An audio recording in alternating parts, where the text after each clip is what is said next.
Kwenye land business kuna layers. Kuna first time buyer. Hao ndo wametoka college, ndo wameanza kazi, au ambao ndo pressure iko pale. Kuwa na kiwanja ni kipimo cha success.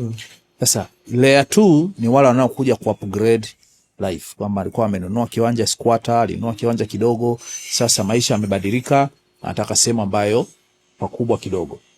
Na kwenye layer 2 mo unaweza ukaipelekea mpaka layer 3 ambao wanakwenda sasa kwenye kuinvest. Ana kwake is comfortable, anataka anunue kiwanja ajenge nyumba ya kupangisha, anataka anunue kiwanja asubiri aje kuuza baadaye.